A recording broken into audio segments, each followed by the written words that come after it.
Graça e paz, meus irmãos, sejam bem-vindos mais uma vez para juntos cultuarmos ao Senhor.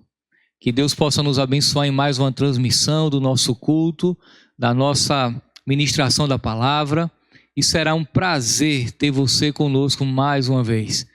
Nós já temos visto alguns irmãos que já entraram aí na nossa transmissão, e quero convidar todos os irmãos da igreja, os parentes, os amigos, envia o link que já foi enviado para você, para que outras pessoas possam ter acesso, não é? E nesses dias de isolamento possam ter acesso à ministração da palavra. Eu sei que é tentador ficar em casa, na frente da TV, fazendo maratona, não é? Na Netflix, ou assistindo qualquer outra programação, mas nós temos que cultivar o bom hábito, ter a disciplina de estarmos nesse momento, nessa hora, ouvindo a palavra do Senhor, convidando os nossos familiares para juntos adorarmos a Cristo. Então sejam bem-vindos, tá? Mais um domingo na presença do Senhor. Eu quero iniciar esse momento fazendo a leitura bíblica no Evangelho de João, capítulo 1, versículo 29. Uma passagem bela como toda ela, não é? E certamente o Senhor falará ao teu coração. Em seguida estaremos orando. Pedindo a Deus graça para suportar esses dias que são maus. Nós vamos continuar, irmãos, orando. Não é errado. Jesus, ele passou por aflições lá no Getsêmani. E a Bíblia diz que pela terceira vez ele orou pedindo a mesma coisa. Nós não estamos fazendo vãs repetições. Nós estamos batendo na porta do céu, clamando a Deus, a fim de que a sua vontade venha se cumprir em nossas vidas e que em breve possamos cultuar normalmente ao Senhor, sem que necessário seja estarmos aqui transmitindo. Nós queremos estar juntos mais uma vez. Mas por enquanto, nós temos que pedir graça para suportar.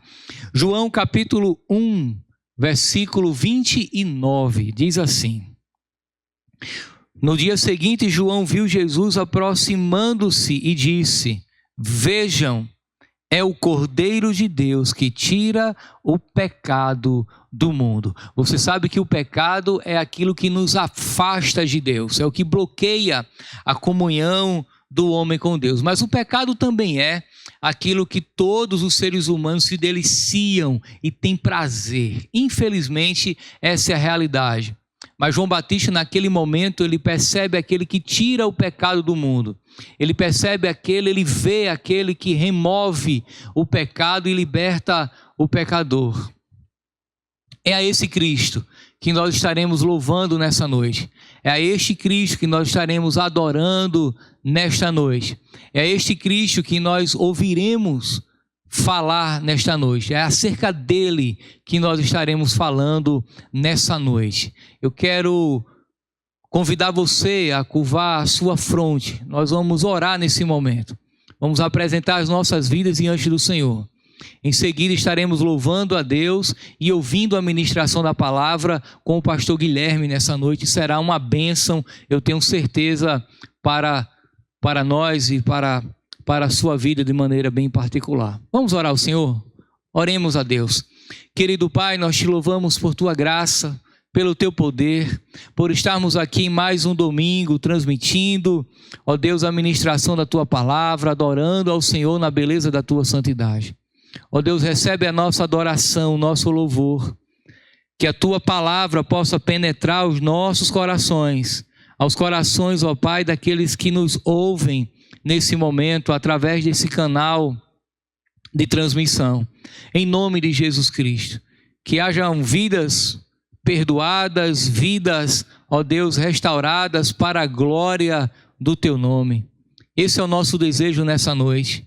Pai, que essa situação venha a ser modificada, que possamos viver dias melhores, que as últimas notícias, ó Deus, ou que as próximas notícias venham ser mais confortadoras do que as últimas, para a glória do teu nome. Ó Deus, que esse vírus venha a ser debelado, que o Senhor venha trazer um avivamento sobre a vida da tua igreja, sobre a tua igreja, e que possamos retornar desejosos por te cultuar, por estar junto, por fazer a tua obra de maneira mais intensa, valorizando, ó Deus, a congregação, valorizando o congregar, valorizando o culto, ó Deus, congregacional, valorizando, ó Pai, a obra missionária, valorizando a nossa liberdade em Cristo. E assim nós te louvamos, em nome de Jesus. Amém e amém. Vamos louvar o Senhor. Em seguida, a pregação da palavra. Meus irmãos, a paz do Senhor Jesus, bendito seja Deus por essa oportunidade que Ele nos concede de estarmos aqui em mais um domingo para louvarmos, bendizermos e exaltá-lo por tudo que Ele é e por tudo que Ele tem feito nas nossas vidas. Hoje é domingo, dia do Senhor, e nós precisamos separar esse dia também para entregar a Ele o nosso louvor e a nossa adoração. Nesse momento nós iremos entoar a Ele canções, reconhecendo o seu poder, a sua grandeza, a sua glória, reconhecendo que não existe outro Deus além do nosso Deus. Vamos declarar que louvarei Jesus por tudo que o Senhor tem feito na minha vida e porque o Senhor é bom. Aleluia. Louvemos ao Senhor.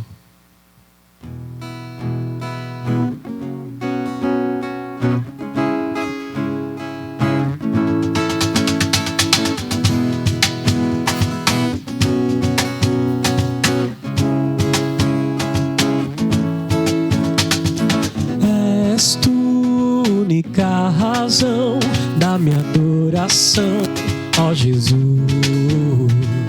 És tu única esperança que anelo ter, ó Jesus.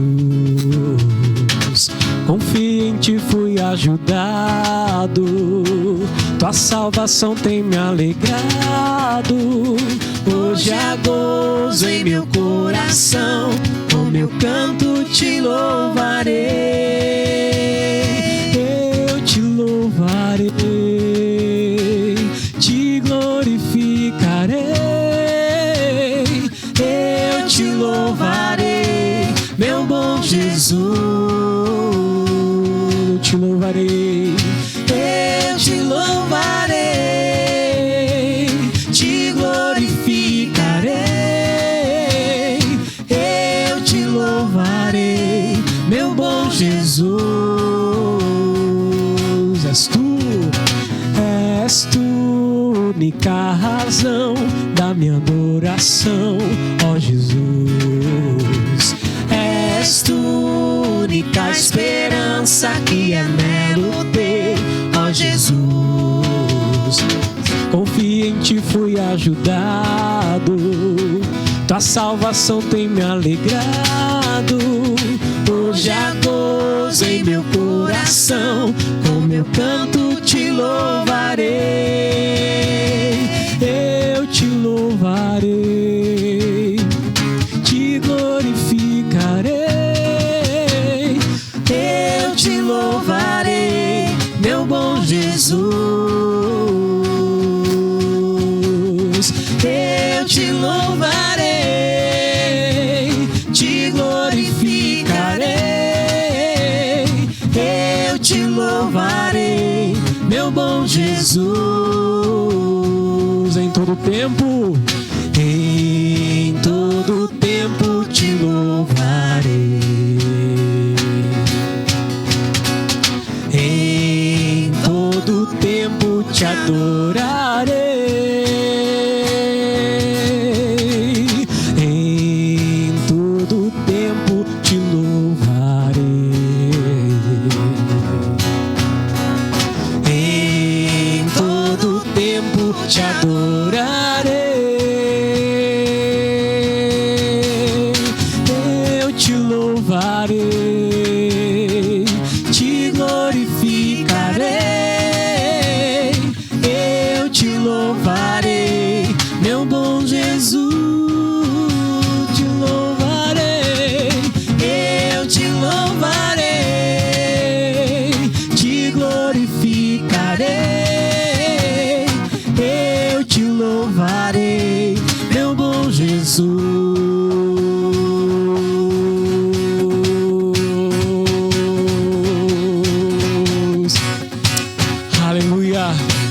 Louvado seja o nome do Senhor Jesus. Tu és digno de toda honra, de toda glória, de toda adoração. E a palavra fala que um dia todo joelho irá se dobrar diante de Jesus. E toda língua irá confessar que Ele é o Senhor, para a glória de Deus Pai. Bendito seja o Cristo, Filho do Deus vivo, que está assentado à direita do Deus Pai Todo-Poderoso, intercedendo por nós. E que um dia vai voltar para nos buscar. A Ele a honra, a glória, a adoração. Aleluia. Todo ser que vive, louve o nome do Senhor. Toda criatura se derrame aos seus pés. Ao som de sua voz, o universo se desfaz. Não há outro nome comparado ao grande eu sou. E mesmo sendo pó, com tudo que há em mim, eu confessarei que céus e terra passarão, mas o teu nome é eterno. Todo joelho dobrará ao ouvir teu nome, teu santo nome. Todo ser confessará: louvado seja o teu nome, teu santo nome. Mesmo sendo pó, e mesmo sendo pó, com tudo que há em mim, confessarei que céus e terra passarão, mas o teu nome é eterno. Todo joelho dobrará ao ouvir teu nome, teu santo nome, Jesus. Todo ser confessará: louvado seja o teu nome, teu santo nome. Todo joelho dobrará ao ouvir teu nome, teu santo nome. Todos cantarão, todos se confessará: louvado seja o teu nome, teu santo nome.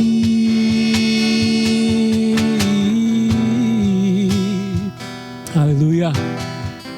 E a palavra fala que o Senhor Jesus tem preparado uma nova cidade, a nova Jerusalém celestial, que descerá dos céus, e um dia nós iremos lá estar para sempre, morar com o amado das nossas almas.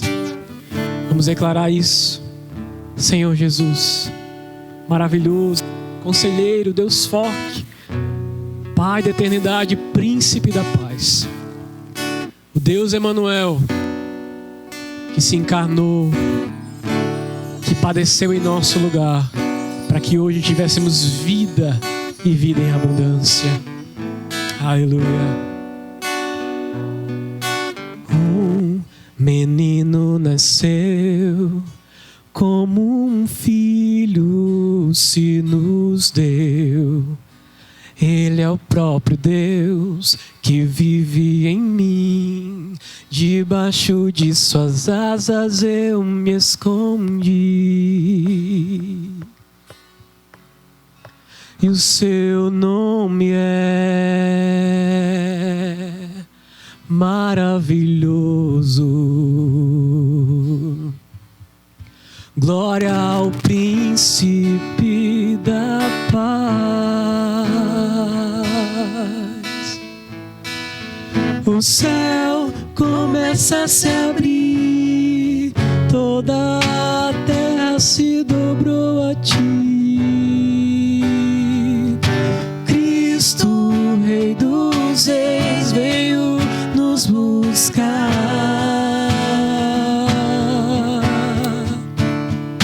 Leva-nos em tuas mãos pelas portas da cidade. Na Nova Jerusalém, tua noiva vai entrar.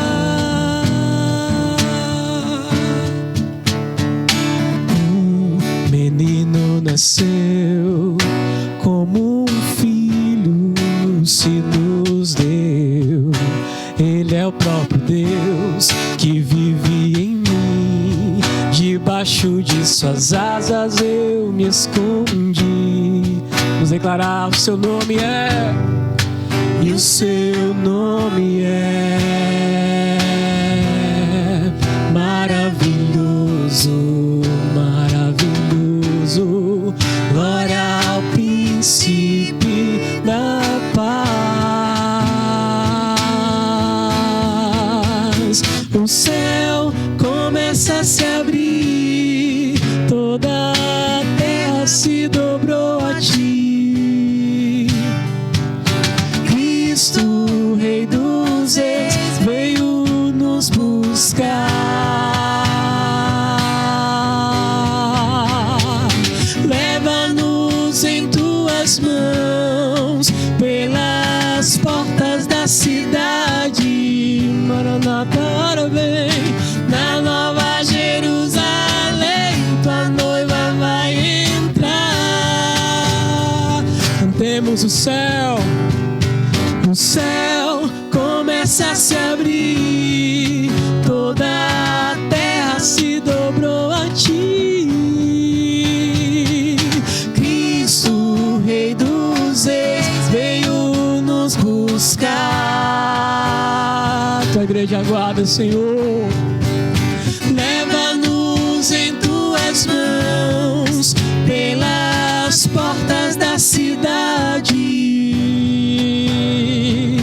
Na Nova Jerusalém, tua noiva vai entrar.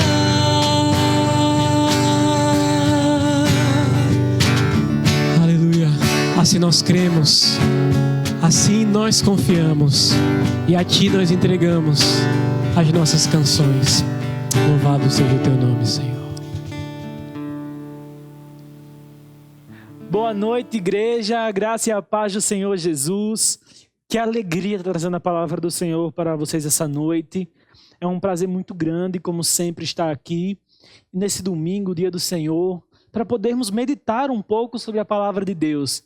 Antes de passarmos para a exposição propriamente dita, vamos fazer um momento de oração, como é o costume da nossa igreja. Nós temos orado semanalmente sobre o nosso país para que o Senhor possa estar trazendo restauração sobre nós.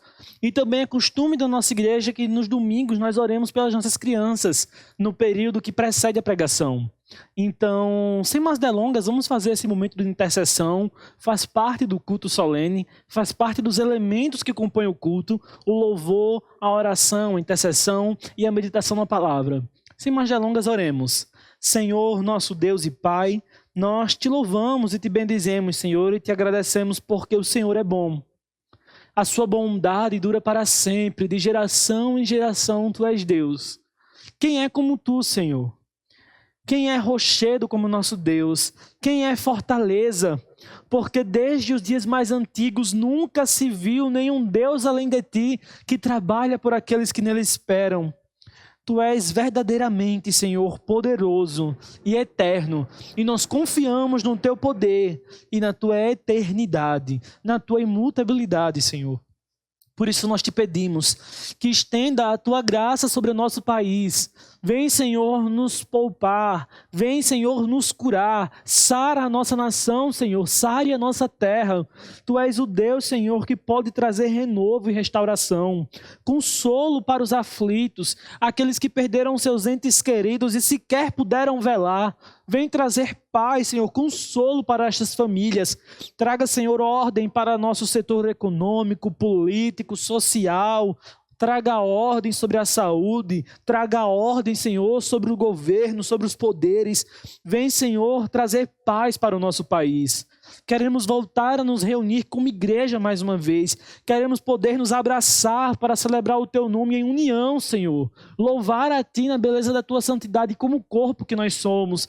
Estamos sofrendo com essa quarentena. Nós ansiamos por voltar, Senhor, à comunidade. Tenha graça sobre nós, Pai. Sobretudo, cumpra a Tua vontade, seja ela qual for, porque nós confiamos que a Tua vontade é que é boa, perfeita e agradável. Nós oramos para fazer conhecidos, Senhor, para nos render diante de Ti, para apresentar diante de Ti as nossas petições, mas nós confiamos que a palavra final vem de Ti, conforme o Teu decreto, seja ele, Senhor, feito, independente de nós, porque nós confiamos em Ti, Senhor, e na Tua soberania. Te oramos também nesse momento pelas nossas crianças, Pai. Cuide delas, preserve-as. Ajude, Senhor, a entender nesse momento aquilo que nós estamos passando e que elas possam aprender em meio a esta crise a confiar mais em Ti. Reaproxime as famílias, una, Senhor, as famílias, Pai, nesse momento. Que as nossas crianças possam ser abençoadas nesse período, apesar da crise, apesar do caos, apesar de tudo, que a Tua mão possa fazer florescer o deserto, Senhor. É no Teu nome que nós choramos e Te agradecemos, em Cristo, a quem tudo pertence. Amém e amém. Meus irmãos, nós queremos nesse momento dar início à nossa mensagem e falando sobre aquilo que nós temos feito nessa quarentena. Como você tem passado o seu tempo? O que você tem feito na sua rotina? Muitas pessoas têm aproveitado essa quarentena para assistir filmes.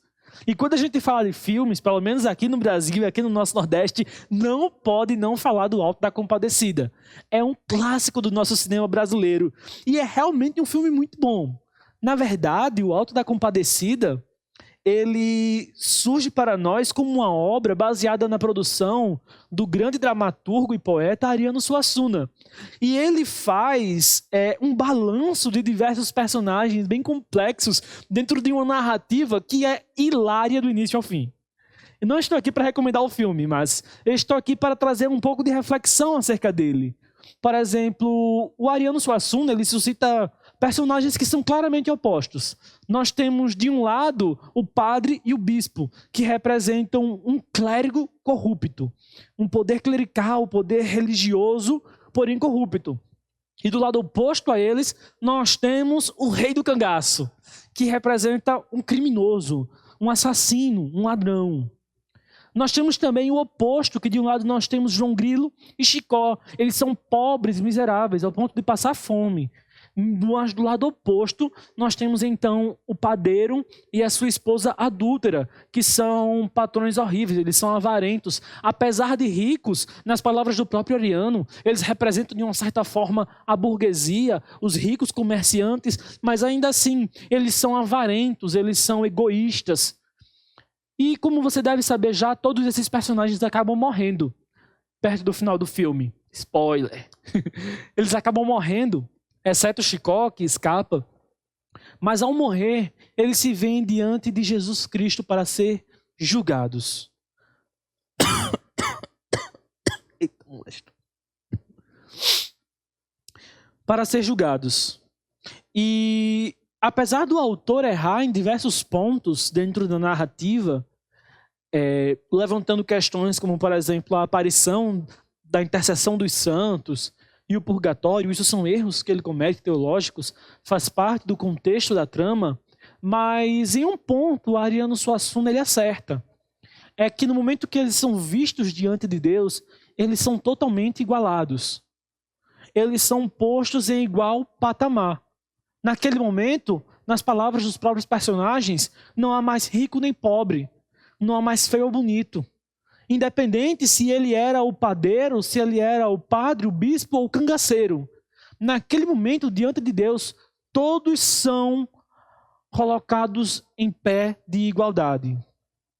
E então eles são confrontados pelos seus pecados, pelos seus crimes, pelas suas faltas. E quando isso acontece, todos eles são encontrados em falta. Como eu falei inicialmente, nós temos o padre, o bispo, só que os méritos dele, apesar de serem religiosos, não são suficientes. Eles eram praticantes de corrupção, de simonia. Nós temos também o Severino de Aracaju, que é o cangaceiro, que junto a João Grilo se esconde por trás da sua vida triste, da sua pobreza, da sua miséria. Só que isso também não é suficiente para comprar a sua salvação. Não é o bastante, não dá méritos o suficiente para eles. Tem também o padeiro e a sua esposa, a mulher que no último instante se arrependeu, confessou o seu pecado, e o marido que no último instante liberou perdão, mas ainda assim esses atos não são o suficiente para comprar a sua salvação. E no fim todos eles são achados em falta diante de Deus. Independente da solução que o autor encontrou para a trama, vindo agora para a vida real, nós olhamos para essa cena e perguntamos: e nós? E qual é a nossa situação? Será que se nós fôssemos achados hoje diante do juiz de toda a terra, será que seríamos encontrados em falta? Ou será que teríamos méritos o suficiente para ser salvos? Mas será que a salvação se dá por meio de méritos? Será que nós temos que acumular pontos no céu, crédito com Deus? Não, acredito que não. De fato, não. A pergunta central que surge nesse momento é: o que eu preciso fazer para ser salvo? Atente para isso. A pergunta é: o que eu preciso fazer para herdar a vida eterna? E essa é uma pergunta séria. Ela decidirá o nosso futuro. Ela é uma pergunta que nós precisamos ter a resposta para essa pergunta o quanto antes. Porque se não a respondermos logo, talvez amanhã seja muito tarde. Acontece que um homem fez essa pergunta para Jesus uma vez. Por isso, meus irmãos, abra sua Bíblia comigo nesse momento, no Evangelho de Lucas, capítulo número 18, verso 18. Pois essa noite nós meditaremos sobre o encontro de Jesus com o jovem rico. Enquanto você vai abrindo aí, deixa eu lhe contextualizar, né? Nós estamos em uma série de mensagens. A série se chama exatamente Encontros. E na mensagem de hoje nós iremos meditar exatamente sobre isso. O encontro de Jesus com esse jovem rico. Você já abriu o texto? Você já encontrou aí na sua Bíblia? Façamos então essa leitura. Diz assim a palavra do Senhor. Certo homem importante lhe perguntou: Bom mestre, que farei para herdar a vida eterna? Por que você me chama bom? Respondeu Jesus. Não há ninguém que seja bom a não ser somente Deus. Você conhece os mandamentos. Não adulterarás, não matarás, não furtarás, não darás falso testemunho, honra teu pai e tua mãe. A tudo isso tenho obedecido desde a minha adolescência, disse ele. E ao ouvir isso, disse-lhe Jesus: falta-lhe ainda uma coisa. Venda tudo o que possui, dê o dinheiro aos pobres, e você terá um tesouro nos céus. Depois venha e siga-me. Ouvindo isso, ele ficou triste, porque era muito rico. Vendo-o entristecido, Jesus disse: como é difícil aos ricos entrar no reino de Deus. De fato, é mais fácil passar um camelo no fundo de uma agulha do que um rico entrar no reino de Deus. Os que ouviram isso perguntaram: Senhor, quem pode ser salvo? E Jesus respondeu: o que é impossível para os homens é possível para Deus. Pedro lhe disse: nós deixamos tudo o que tínhamos para seguir-te. E respondeu Jesus: digo-lhe a verdade, ninguém que tenha deixado casa, mulher, irmãos, pai ou filhos por causa do reino de Deus, deixará de receber na presente era muitas vezes mais, e na era vindoura, no futuro, a vida eterna. Senhor Deus bendito e amado, te louvamos pela tua palavra. Que seja, Senhor, para nós como uma espada afiada de 2 fios, a ponto de dividir, Senhor, alma e espírito, juntas e medulas, e de discernir, Senhor, a intenção do nosso coração. Nos fira com a tua palavra. Vem, Senhor, ferir o nosso coração. Fala conosco, Senhor. Não por causa de mim, mas apesar de mim. Fala conosco pela tua palavra, no poder do teu Espírito Santo. Que ela produza em nós transformação e nos torne mais parecidos com Jesus. É nele que nós te oramos e te agradecemos. Amém. Meus irmãos, o texto que nós acabamos de ler foi escrito por Lucas. Ele era um médico grego que se converteu a Cristo no período das missões apostólicas. Mas o relato desse encontro que nós acabamos de ler também está registrado no Evangelho de Mateus e no Evangelho de Marcos. Através do registro apostólico de Mateus, nós descobrimos que esse homem que está falando com Jesus é, na verdade, um jovem. Porque se você observar atentamente o texto de Lucas, essa informação não está aqui. Nós o chamamos de jovem rico, mas Lucas não fala isso. Quem fala é Mateus, no versículo número 22 do capítulo 19.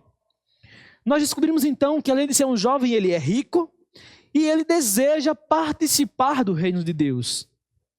Jesus está nesse momento na região da Pérea. Ele está se dirigindo para a região de Jerusalém. Se nós pensarmos no território de Israel no período de Jesus, ele tinha na parte de cima, no norte, a Galileia.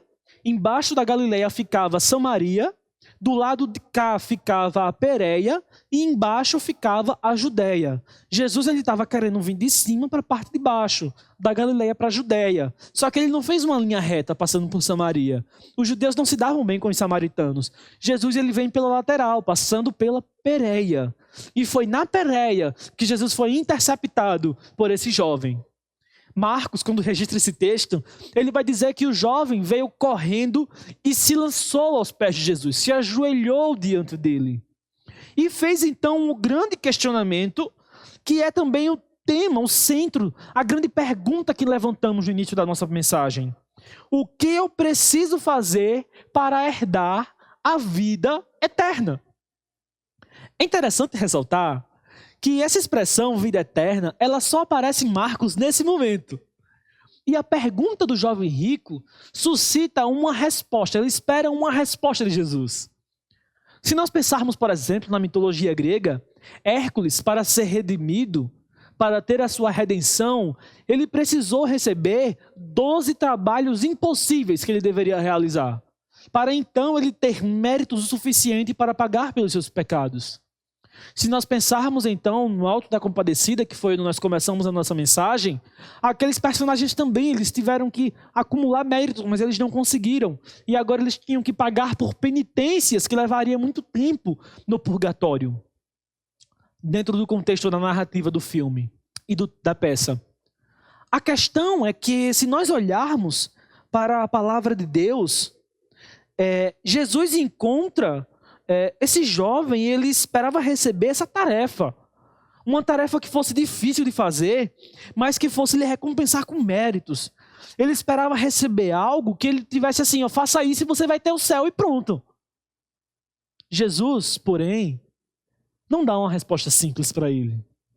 Jesus, ele responde e em sua resposta, ele fere as suscetibilidades daquele jovem. Jesus ofende a sua teologia. Jesus confronta o seu pecado. Jesus frustra e ao mesmo tempo transcende.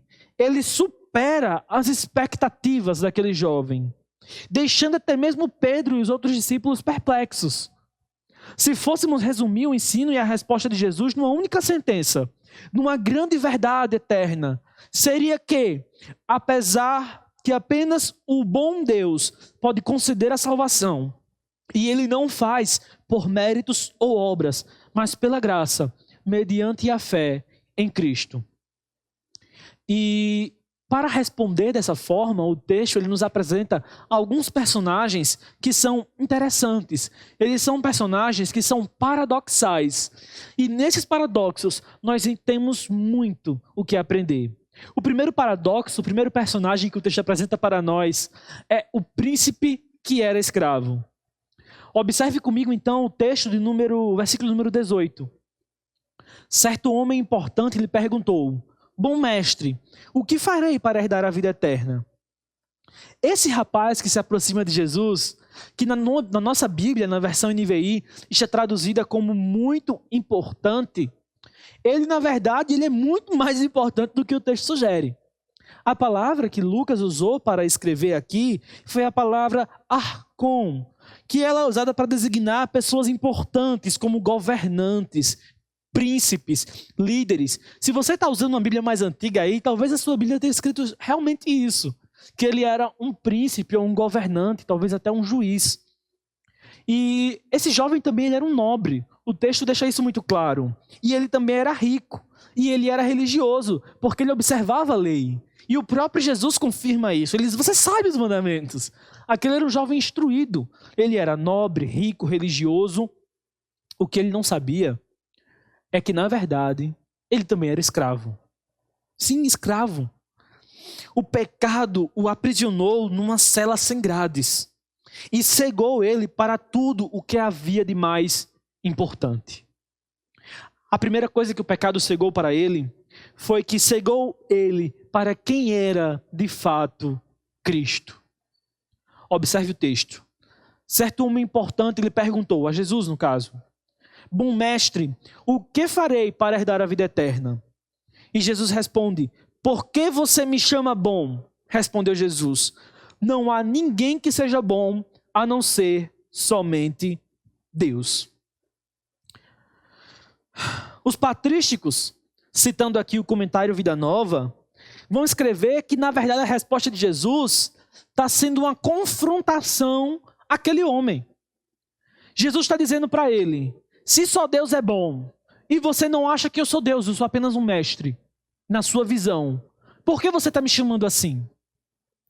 Aquele termo que o jovem usa para se dirigir a Jesus deveria parecer uma coisa muito bonita, muito rica. E quando eu li essa passagem, eu sempre pensava, por que Jesus respondeu assim?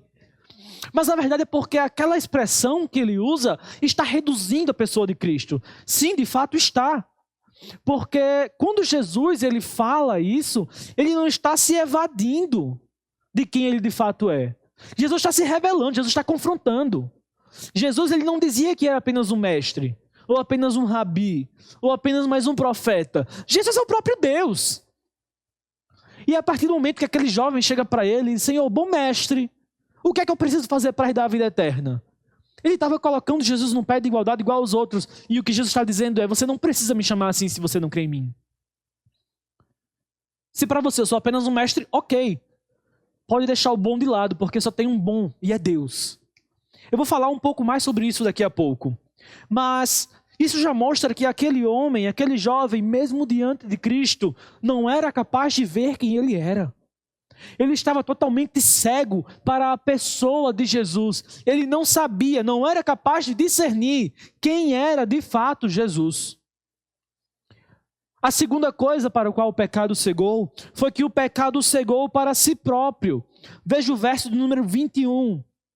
Quando no versículo do número 20, Jesus recita os mandamentos para ele, a resposta do jovem é, a tudo isso tenho obedecido desde a minha adolescência. Aquele jovem, ele jura de pé junto que ele cumpre a lei toda. É um ledo engano. Tim Keller, ele chama isso de self-deceit, que seria algo como auto-engano. E esse jovem, ele está sendo enganado por si próprio. Ele não consegue perceber quem ele é, a sua própria natureza e o seu próprio fracasso em obedecer à lei. Ele está olhando para a lei de Deus e jurando que ele cumpre todos aqueles mandamentos, mas na verdade não se cumpre. Ele não cumpre todos os mandamentos. E Jesus comprova isso no verso seguinte. Jesus suscita para aquele jovem o primeiro mandamento da primeira tábua, e então aquele jovem percebe que na verdade ele é um fracassado. Ele é um pecador. Mas não é dessa forma que ele se aproxima de Cristo. Ele se aproxima de Cristo como se fosse santo. Como se a todos os mandamentos ele já cumprisse. Os mandamentos já foi. O que é que vem agora? Qual é a próxima etapa? O que mais eu preciso fazer?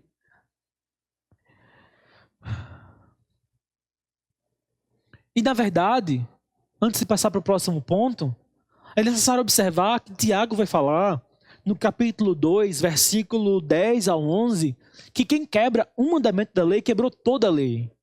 Então esse jovem, ele quebrou todos os mandamentos. Até os que ele achava que ele estava fazendo certo, ele estava fazendo errado. Mas não foi apenas para isso. O pecado ainda o cegou para a vida eterna. Jesus apresenta para ele então um desafio. Um desafio. Abdique dos seus falsos deuses. Abdique das suas riquezas, que ocupam um lugar central no seu coração. E então me siga. E aquele jovem, ele sai triste, porque para ele, nesse momento agora, a vida eterna não é mais tão importante. Quando ele se aproxima de Cristo, ele parece anseiar pela vida eterna, mas os tesouros da eternidade, na visão limitada dele, cega pelo pecado, os tesouros da eternidade parecem ser inferiores aos tesouros que ele conseguia ter acumulado na sua vida, ao seu dinheiro. Ele trocou o tesouro da vida eterna pela miséria terrena. Já fazendo algumas aplicações para nós podemos observar que ainda hoje o mundo está cheio de pessoas assim. Eles são nobres escravos, cegos, tolos, incapazes de perceber a glória de Cristo, incapazes de perceber a si mesmo e a glória do reino celestial, e a glória de seguir o Cordeiro. Eles não conseguem ver isso.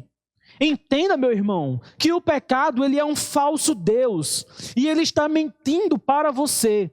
Ele não vai parar até destruir a sua vida. Ele vai lhe cegar, ele vai lhe fazer, não vai sossegar até tirar tudo o que você tem.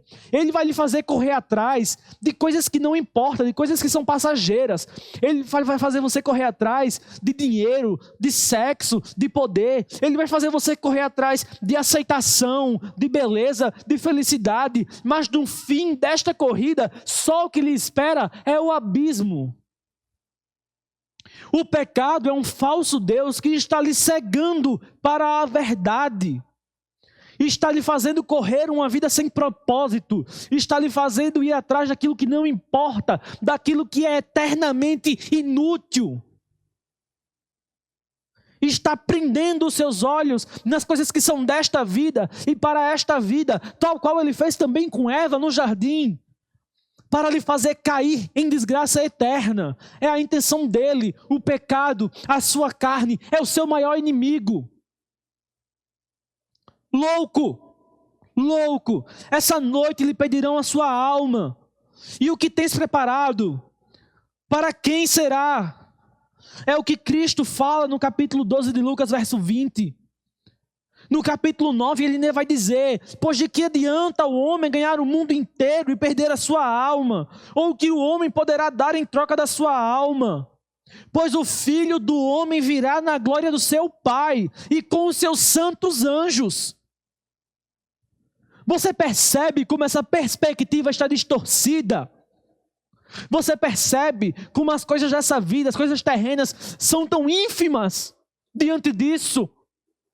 De que adianta acumular tesouros na terra, onde o ladrão rouba, onde a ferrugem corrói, onde a traça consome, e ser pobre no céu?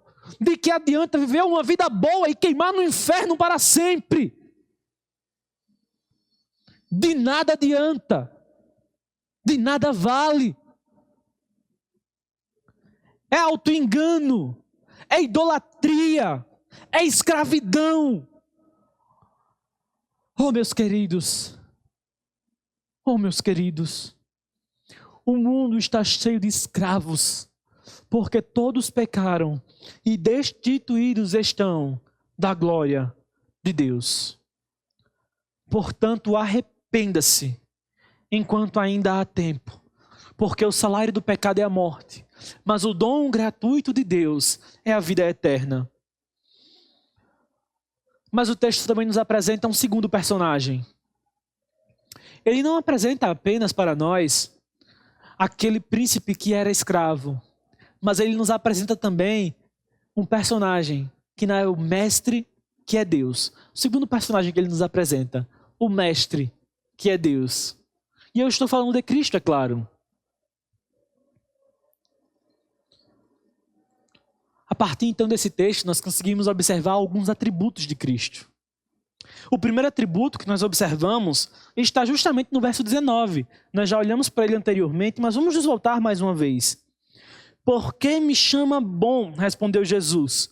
Não há ninguém que seja bom, a não ser somente Deus. E aí algumas pessoas vão se aproveitar desse texto para negar a divindade de Cristo. Eles vão dizer que Jesus está se colocando como inferior a Deus, ou que Jesus está negando que ele de fato seja bom. Isso é um absurdo. É heresia. É blasfêmia. Jesus é Deus. O que Jesus está fazendo aqui não é dizer que ele não é bom. É dizer que ele é Deus. O jovem rico chega para ele e fala, bom mestre. E Jesus responde, só há um que é bom e é Deus. Só que se nós olharmos mais na frente, no Evangelho segundo João, foi o próprio Cristo que disse no capítulo 10, versículo 11, eu sou o bom pastor. Se nós olharmos para esse texto no seu original, o que ele está dizendo é uma composição fantástica. Apenas isso, ele começa dizendo, ego eimi, que é o próprio nome de Deus. Ele está dizendo, eu sou. Ele está se apresentando como aquele que falou da sarça, como aquele que falou para Moisés, como eu sou o que sou. E depois ele vai falar, ho poimen, que significa o pastor. E quando ele fala, eu sou o pastor, ele está também se referindo ao Salmo de número 23, quando o salmista vai dizer que o Senhor é o meu pastor, Yahvé Roi. Jesus está remetendo-se a isso também. Ele está dizendo, eu sou o pastor, e ele também vai dizer, Rócalos, ou seja, o bom. Ele é o eu sou, ele é o pastor, ele é o bom. E quando o jovem rico chega para Jesus e diz, bom mestre, a resposta de Jesus é, mais que isso, bom Deus. Jesus, ele é Deus, e é o Deus que é bom. O segundo atributo que nós percebemos de Cristo nesse texto é que ele é o Deus que sonda o coração e confronta o pecado. Volte-se para o verso número 20. Você conhece os mandamentos, não adulterarás, não matarás, não furtarás, não darás falso testemunho, honra teu pai e tua mãe. Ele responde, a tudo isso tenho obedecido desde a minha adolescência. Disse ele, verso 22, ao ouvir isso Jesus disse-lhe, falta-lhe ainda uma coisa. Venda tudo o que você possui e dê o dinheiro aos pobres, e você terá um tesouro nos céus. Depois venha e siga-me. Observe então que no versículo 20, ao responder aos jovens, o jovem, Jesus cita os mandamentos apenas da segunda tábua da lei. Apenas os mandamentos que são chamados de mandamentos horizontais, que tratam do relacionamento do homem com os outros homens.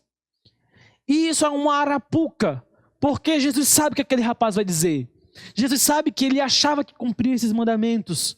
Jesus então sonda e conhece o coração daquele homem. E sabendo a idolatria que se ocultava debaixo daquela capa de santidade, ele o confronta então com o primeiro mandamento, que foi o que nós lemos no verso 22. Quando Jesus diz para ele, venda tudo o que você tem, Jesus está dizendo, vamos ver agora qual é o Deus que você serve. Vamos ver agora quem de fato é o seu Deus. Se o seu Deus é Yahvé ou se o seu Deus é o seu dinheiro. E Jesus os confronta já sabendo o resultado. Entenda, Jesus é bom e de fato ele é. Mas ser bom não significa ignorar o pecado, passar a mão nele. Ao contrário, ele o confronta. Tal qual ele fez com Nicodemos, tal qual ele fez com a mulher samaritana. Jesus, ele não ignora o pecado, ele é santo. Ele é o Deus que é santo, ele é bom e é santo, em igual medida. Em igual medida. Então ele é capaz de olhar para aquele jovem rico e o amar, que é como Marcos registra, que Jesus olha para ele e o ama. Porque ele é bom, mas ao mesmo tempo ele o confronta com a lei. Ele está usando a lei como um aio, é o que Paulo vai escrever lá em Gálatas, para trazê-lo à consciência de quem ele é. De que ele é um pecador miserável. É isso que Jesus está fazendo. Porque Ele é santo, o supremo legislador do universo. É quem Ele é. Mas não é apenas isso, é mais. Ele é bom, Ele é santo, mas Ele também é o Deus que deve ser seguido. Observe como termina o texto que nós acabamos de ler. O versículo de número 22. Depois, venha e siga-me. Olha que coisa interessante. Porque vender as riquezas, os bens que ele tinha, não traria salvação ao jovem rico. Note como o verso termina. Venha e siga-me. Aquele homem não poderia ser um discípulo de Jesus e manter os seus falsos deuses. Deus odeia a idolatria. Ele exige exclusividade. Jesus aqui não está mandando você sair por aí vendendo as suas coisas, a sua televisão, o seu carro, sua bicicleta, o seu guarda-roupa, vender a sua casa e viver como um mendigo no meio da rua. Não é isso que Jesus está fazendo. O que Jesus está fazendo nesse caso é colocando em prática o que ele havia ensinado em Lucas capítulo 9. Aquele que quiser vir após mim, negue-se a si mesmo, tome a sua cruz e siga-me. O que Jesus está fazendo é desafiando aquele jovem rico a abandonar os seus falsos deuses, a abandonar os seus ídolos, a renunciar à sua vida de pecado, à sua vida de idolatria, de falsa religião, de espiritualidade superficial e se tornar um verdadeiro discípulo. Entenda que o que salva é seguir a Cristo. Mas negar a si mesmo e tomar a sua cruz, abdicar dos seus ídolos, é um pré-requisito para isso. Nós não podemos seguir o crucificado sem levar a nossa própria cruz. Nós não podemos dizer que amamos a Jesus amando a nós mesmos. Porque a palavra de Deus vai falar que aquele que quiser ser amigo do mundo constitui-se inimigo de Deus.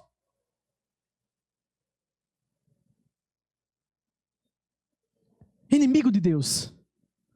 Se quisermos seguir Cristo, precisamos negar o nosso eu, negar a nossa existência, aborrecer até a nossa própria vida por amor a Ele, tomar a cruz, morrer em nome dEle. E então nós o seguiremos para a Nova Jerusalém. E mais ainda, existe mais um atributo de Cristo que esse texto nos revela, porque Ele não é apenas o Deus que é bom, não é apenas o Deus que é santo, nem apenas o Deus que deve ser seguido, mas Ele também é o Deus que faz o impossível. Observe o texto. Versículo de número 23. Ouvindo isso, ele ficou triste porque era muito rico. Vendo o entristecido, Jesus disse: como é difícil aos ricos entrar no reino de Deus. De fato, é mais fácil passar um camelo pelo fundo de uma agulha do que um rico entrar no reino de Deus. Os que ouviram isso perguntaram: então quem pode ser salvo? E Jesus respondeu: o que é impossível para o homem é possível para Deus. Os discípulos ficaram perplexos com as declarações de Jesus. Primeiro, ele disse que é difícil para os ricos entrar no reino de Deus, o que já deixa eles atônitos. Afinal, para os judeus, de um modo geral, acreditava-se que a riqueza era um sinal da bênção divina. Cito mais uma vez o comentário Vida Nova ao falar isso. Depois, se a gente for seguir a cronologia de Marcos, no versículo seguinte, Jesus diz que não apenas aos ricos, mas é difícil para todo mundo, de um modo geral, entrar no reino de Deus. Não existe cota, ninguém vai entrar com maior facilidade simplesmente porque é pobre. Entrar no reino de Deus é difícil para todos, tão difícil quanto passar um camelo no fundo de uma agulha. Você já tentou passar um camelo no fundo de uma agulha? Não tente. É impossível. A reação dos discípulos que estavam ouvindo é que qualquer um teria. Mas Jesus, como assim, Jesus? Se os ricos não podem e os pobres não podem, quem é que pode? Quem é, afinal, que pode ser salvo? É o versículo 26 dizendo para nós: quem é que pode ser salvo? E a resposta de Jesus acaba com tudo. Que Jesus responde para eles: ninguém. A resposta de Jesus é essa: ninguém pode. Confiando em si mesmo, ninguém pode ser salvo. Por sua própria força, não pode. Tentando ser salvo, obedecendo a lei, não pode. O homem não pode se salvar sozinho. É impossível. É impossível. Em Romanos 9, Paulo vai falar: porque não depende nem do querer e nem do esforço humano. Tente se salvar com seu livre-arbítrio para ver o que acontece. Não dá, não consegue, porque não existe, não tem. Não vai. Não dá para passar um camelo no fundo de uma agulha. Que esperança nós temos? Versículo de número 27. E Jesus respondeu: o que é impossível para os homens é possível para Deus. Aleluia! Essa é a mesma mensagem trazida pelo anjo Gabriel para Maria em Lucas 1,37. Deus faz o impossível para salvar os seus eleitos. Ele nos elege de maneira soberana, mesmo sabendo que haveríamos de cair em total depravação. Ele se esvazia de sua glória, se humilha a si mesmo e se encarna como homem, nascendo de uma mulher virgem. Isso também é impossível. E então ele vive uma vida imaculada, e o autor da vida então morre numa cruz. Aquele que não conheceu o pecado se fez pecado por nós, e ele leva em si uma ira de Deus que estava preparada para nós. Isso também era impossível. E então, no tempo oportuno, ele rompe a nossa surdez e nos atrai de maneira irresistível com os seus laços de amor. Estando nós mortos em delitos e pecados, ele nos dá vida e nos faz uma nova criação. Isso também era impossível. Ressuscitar os mortos não é possível. Nós estávamos mortos, mas ele nos ressuscitou juntamente com Cristo. Mesmo sendo pecadores, o seu Espírito, que é santo, vem habitar em nós e lava a nossa alma, nos santificando. E no fim, ele pegará o nosso corpo mortal e nos revestirá de imortalidade e nos levará para habitar com ele para sempre em sua glória. E isso era impossível, mas em Cristo Deus fez. No Filho tudo foi feito, tudo foi consumado. Glória ao Pai, ao Filho e ao Santo Espírito, que nos salvou, porque era impossível aos homens, mas para Deus não há nada impossível. Não há nada impossível. Não há nada impossível.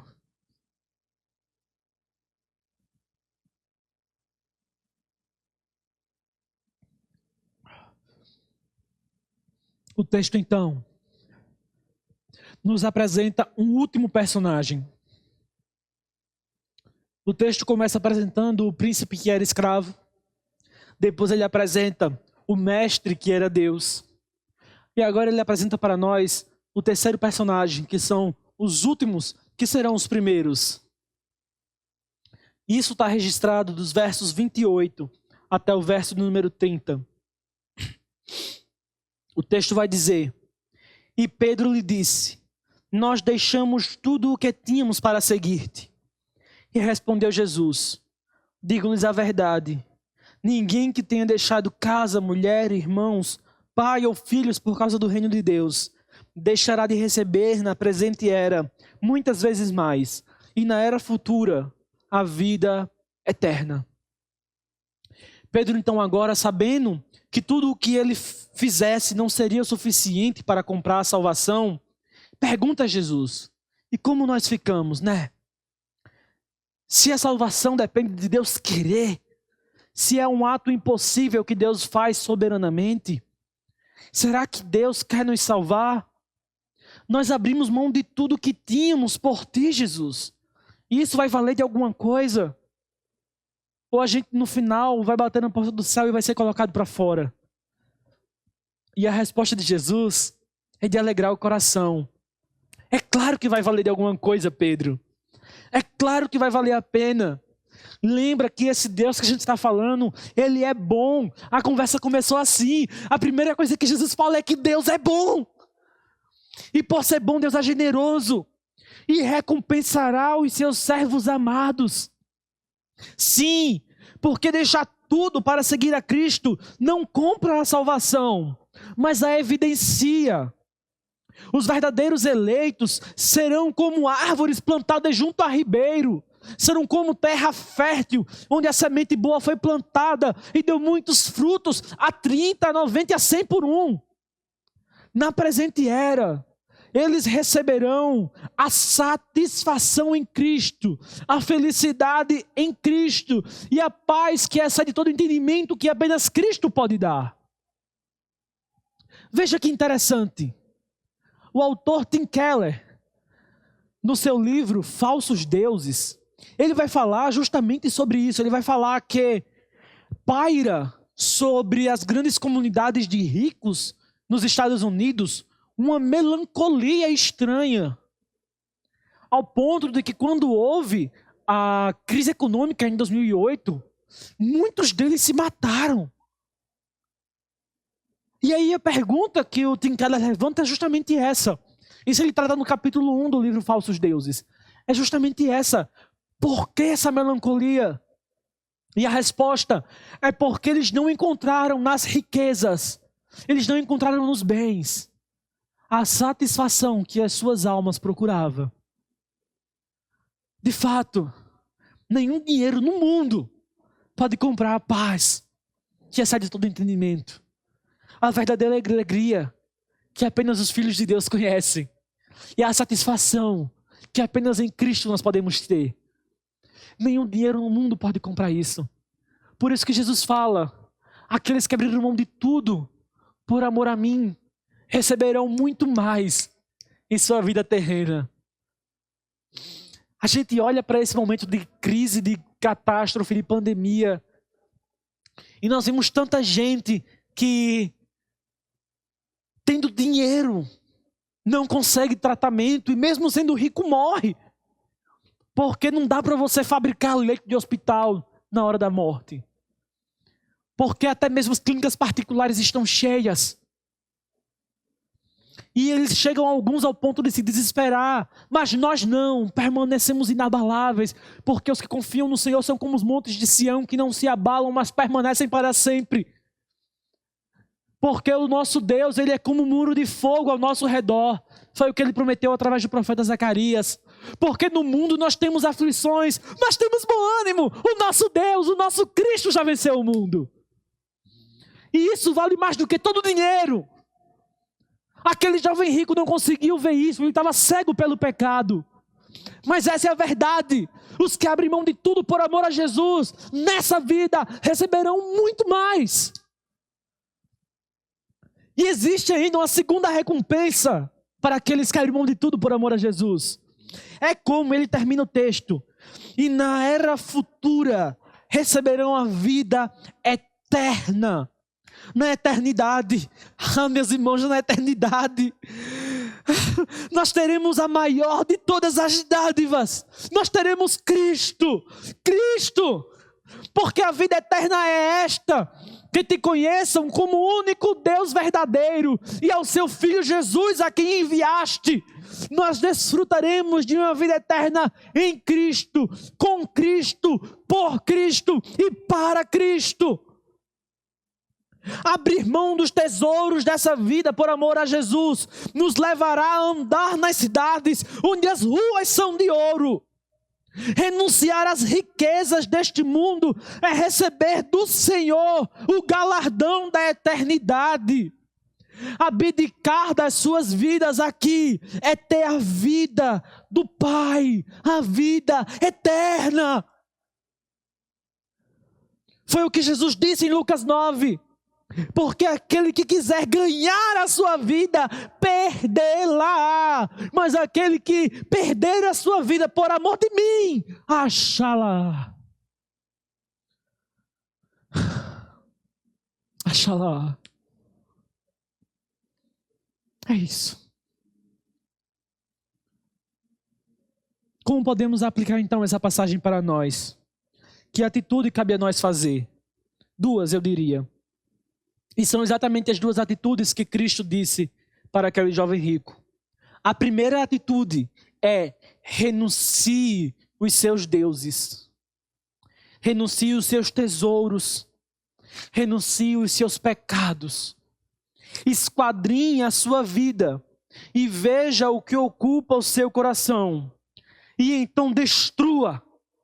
Faça guerra. Sabe, John Piper, make war. Faça guerra contra o pecado. Faça guerra contra si mesmo. Contra os seus falsos deuses. Contra os seus ídolos.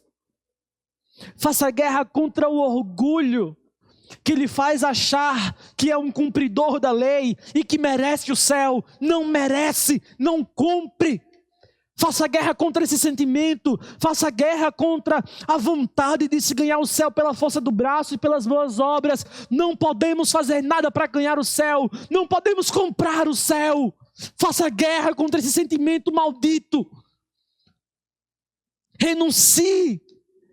Renuncie os seus falsos deuses. Venda, queime, abdique, destrua, lance fora. E a segunda atitude que Jesus diz para o jovem rico, depois de ele mandar vender tudo que tem, é: depois venha e siga-me. Siga Cristo. Essa é a segunda atitude. Siga a Cristo. Deixe tudo e o siga. Curve-se em sua presença, não apenas com os joelhos, como aquele jovem rico fez, mas curve o seu coração. Reconheça que Jesus não é apenas o seu mestre, mas que Ele é Senhor e Deus. Siga-o. Renda-se a Ele. Renda-se. Renda-se. No Alto da Compadecida, como eu falei no início, todos se viram confrontados pelos seus pecados, seus crimes e seus falsos deuses. Todos foram achados em falha diante de Deus. Mas eles tiveram uma segunda chance.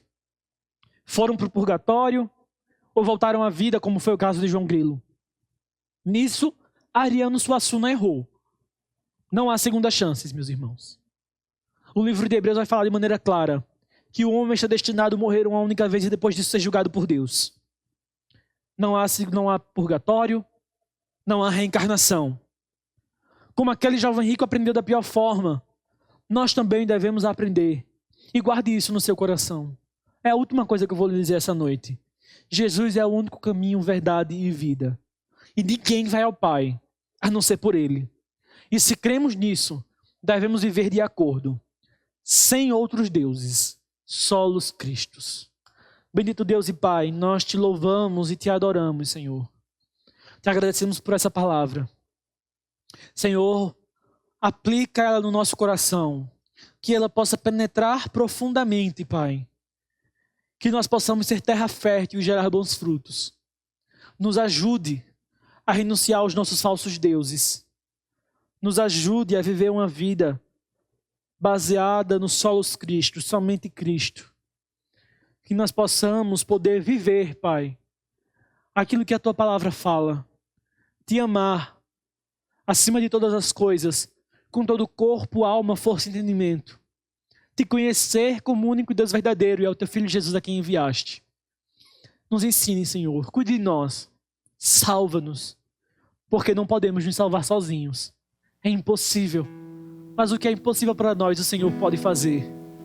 Em Cristo que nós te oramos e te agradecemos. Amém. Deus abençoe.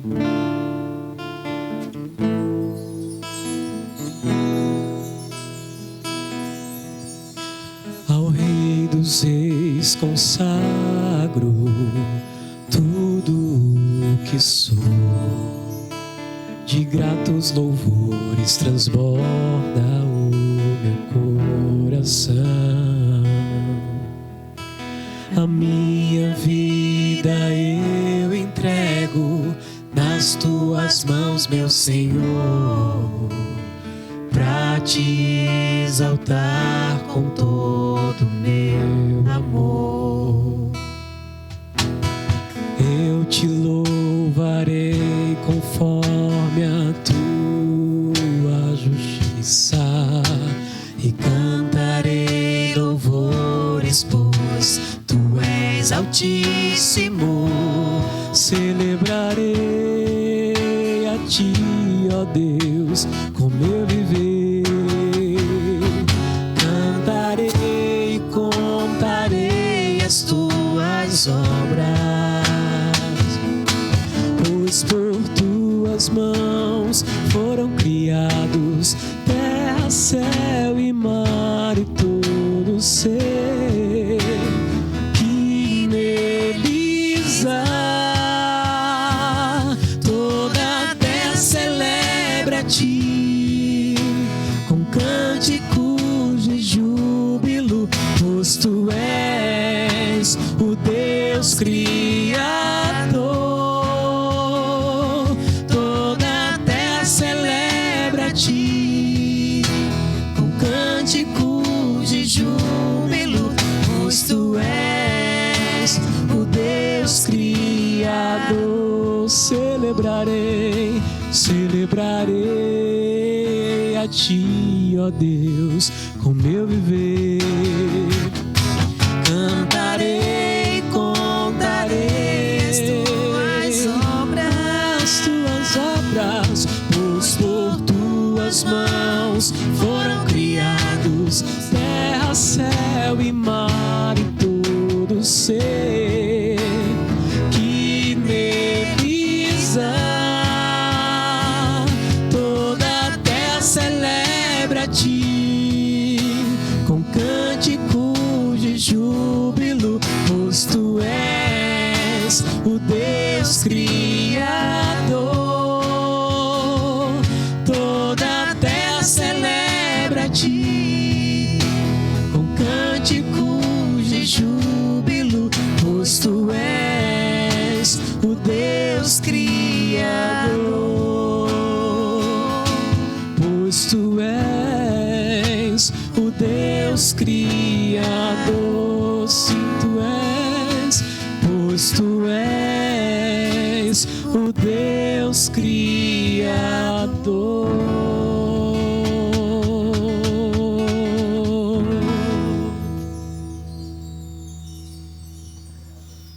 Amém, meus irmãos. Depois desse louvor abençoado, que nós possamos então encerrar o nosso culto na paz do Senhor.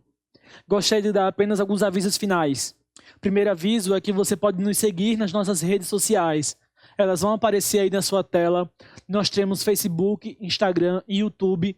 E nas 3 redes nós estamos com o mesmo nome, @Igreja Betel Torre. Se inscreva no nosso YouTube, curta esse vídeo, compartilhe para que outras pessoas sejam abençoadas também. Também curta, ou se inscreva, ou siga no nosso Instagram, no nosso Facebook, porque é lá que nós colocamos avisos, informações, estudos, frases, reflexões. Nós compartilhamos lá os nossos projetos. Esteja ligado nas nossas redes, nos acompanhe, faça parte da nossa comunidade. Nós teremos muito prazer em lhe receber. Inclusive, quando passar essa quarentena, nos siga nas redes sociais e venha nos visitar presencialmente quando passar esse momento.